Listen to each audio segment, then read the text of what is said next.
Mais uma vez, pessoal, nós temos várias amostras aqui que a gente fez a parte macrográfica para exame, né, macrográfico. Um exemplo aqui seria uma peça, né, uma sobreposta tipo gacheta, né? Ela foi fundida, nós cortamos aqui e cortamos o transversal para poder analisar. Feito esse corte, o que aconteceu? Eu tenho a minha peça para analisar o que aconteceu com a fundição, né? Nós vamos ver aí, o professor William que vai comentar alguma coisa dessa fundição, né? Uma das coisas que preocupa mais na fundição é a sua integridade e continuidade, na presença de defeitos volumétricos, tal como aqui, ó, porosidades que vocês estão vendo, trincas e rechupes, né? Rechupes é a região que o material solidifica, contrai, falta líquido suficiente para preencher todo o componente sólido, aí fica essa porosidade aqui, parece uma trinca, mas é uma espécie de porosidade de contração. Faltou metal nessa posição aí, tá?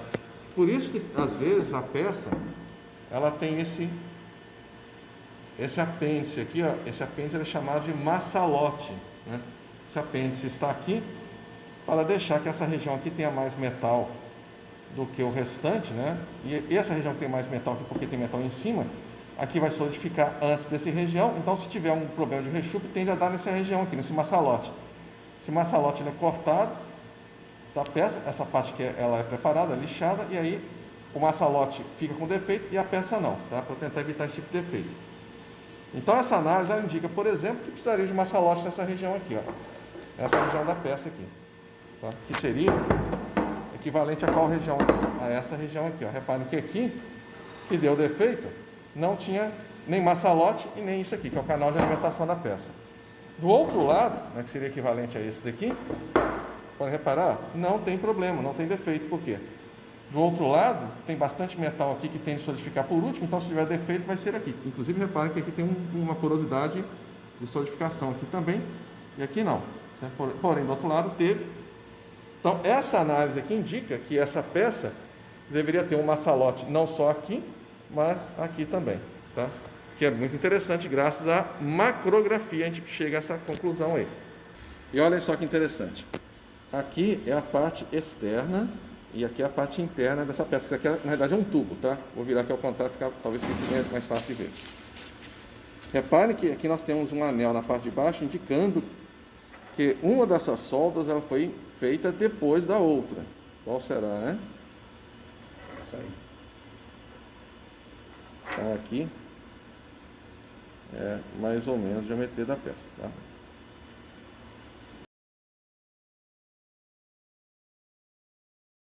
Então vamos pegar o tratamento térmico, né? Esse é um fuso. E a gente vai ver o que aconteceu aqui com esse fuso.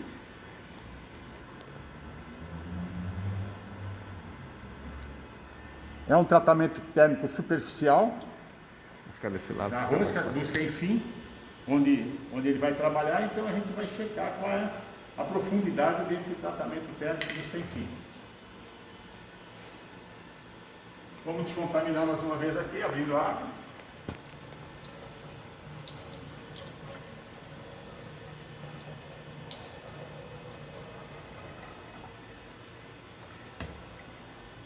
Vamos agora enxugar.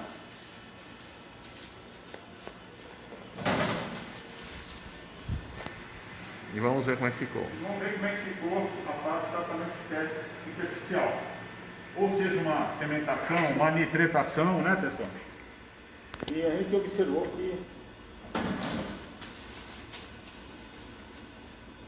Aí, ó, dá pra ver a peça. Certa parte do tratamento térmico revelada.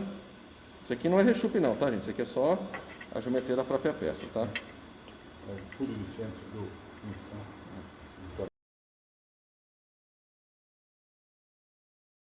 Macrografia. Macrografia, o que significa? Vou explicar para vocês. Observar e descrever. Macro, observa. Grafia, descrever. Então aqui nós temos os maçalotes de alumínio que foram atacados e nós conseguimos enxergar se o alumínio é um silício, né?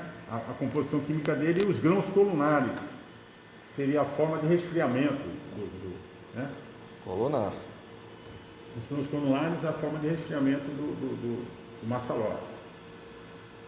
O professor Liliane que comenta mais alguma coisa. Aqui também, colunar. E aqui não. Então acontece, por exemplo, entre esses 3 lingotes de alumínio aqui que foram feitos macrografia. Reparem que aqui nós temos grãos colunares, né? Os grãos cresceram majoritariamente na direção perpendicular ao fundo aqui do lingote. Aqui eles cresceram paralelos, né, entre si, perpendicular lateral do lingote. E esse aqui, os grãos são muito finos, né? Não dá mal para perceber o que está acontecendo. Quais são as diferenças? Aqui nesse primeiro, a extração de calor, ou seja, o processo de resfriamento foi majoritariamente feito por aqui de baixo, tá? Na lateral aqui provavelmente estava isolado ou aquecida, nessa lateral aqui desse lingote, tá? Então aqui embaixo tinha muita extração de calor, aqui do lado não. Então os grãos cresceram de baixo para cima. Nesse caso aqui, a extração de calor era homogênea em toda a parede, então os grãos cresceram da parede lateral e da parede inferior para dentro, tá? Então essa última parte que seria a parte final. E olhem só, isso aqui é aquele rechupe que eu falei para vocês, né? A última região que solidifica, ela contrai porque o sólido tem menos volume do que o líquido. Então imagine isso aqui como se fosse um copo cheio de alumínio líquido, né? Solidificando, ele solidifica de fora para dentro. E a parte final, que fica solidificada por último, tem menos volume, então ao solidificar ela fica com isso aqui chamado rechupe, uma região a menos de volume do material. Foi o que aconteceu naquela peça que eu comentei com vocês agora há pouco. Aqui, ó. Não tinha massalote aqui, então aqui foi a última parte solidificada. A última parte solidificada gerou esse defeito, que é similar a esse daqui. Tá? Já essa peça, repara, olha como o rechupe aqui está mais forte, né? Já essa peça aqui, ela teve adição provavelmente de silício. O silício ele nucleia vários cristais na liga, como vocês viram em Ciências Materiais 2, e aí esses vários cristais nucleados eles não crescem o suficiente e ficam fininhos, ficam bem pequenos, quase imperceptíveis aqui, ó, na nossa macrografia. Então a gente vê homogeneamente grãos pequenos, aqui nós vamos ver homogeneamente grãos grandes, né? E aqui grãos maiores ainda. Vamos virar aqui ao contrário para comparar, fazer uma comparação. Olhem só, nós estamos falando de grãos, ó, maiores, bem maiores que 1 polegada, né? Grãos da ordem aqui de 1 polegada e grãos muito finos, né? Que nós mal conseguimos resolver e enxergar a olho nu. Tá? Então nós temos essas 3 peças aqui para exemplificar essa questão. Temos outras peças também aqui menores, tá? Que ilustram algo parecido. Nessa daqui nós temos os grãos crescendo pela lateral que resfriou até o centro, olha o rechupe ali. Nessa daqui, reparem que tem uma parte central com grãos finos, provavelmente já foi agitada no processo de solidificação, começou a solidificar de fora para dentro, e antes de terminar de solidificar, foi feita uma agitação, a agitação quebra os cristais e torna os cristais mais finos. Olha, tá aí, os cristais bem no meio são mais finos. E essa aqui, a solidificação foi nas 2 extremidades, a solidificação, a parte de solidificação final ficou aqui, ó. Reparem que aqui tem uns grãos um pouquinho mais finos, aqui no meio, enquanto que aqui embaixo e aqui, na verdade embaixo aqui, né? Aqui embaixo ele cresceu de maneira colunar e em cima também, tá? E a solidificação final foi aqui. Aí, mais alguma coisa aí, Wilson? Tudo bem. Tem uma parte importante também que a gente vai comentar. Isso aqui é um corpo de prova de um vaso de pressão. Segura aí. Ainda não foi atacado, só está lixado. Ele foi preparado para a gente fazer uma macrografia, solicitado pelo cliente, para verificar como é que está a solda. É uma solda de arco submerso, né? É uma solda em X, é soldado por dentro e por fora. Nós vamos dar um ataque rápido para a gente dar uma olhada no que ocorreu com essa solda. Se está tudo perfeito, se a ZTA está muito crescida, entendeu? Se precisa controlar mais a amperagem da máquina. Nós vamos fazer essa análise agora. Tá. Tem alguma cementação aí também? Cementação tem também. Tem esses materiais aqui. 2 fusos, 2 amostras que estavam apresentando problema e a gente queria saber se estavam com tratamento térmico. Né? Para a gente ver a profundidade do tratamento térmico. No caso de uma cementação, né? Estaria checando para ver a profundidade. Também. Pessoal, a referência bibliográfica seria o Compaert, né? A gente, Humberto Compaert. Esse é o livro mais novo dele, né? Junto com o André Luiz e todas as consultas metalográficas, a parte metalúrgica, estão aqui dentro. Que apresenta a parte macrográfica relacionada, o professor Guilherme vai explicar também. E tudo está aqui dentro desse livro, para você fazer a consulta. Macro também está aí? Macro? Macro, tá. Vamos usar macro, só para vocês terem uma referência.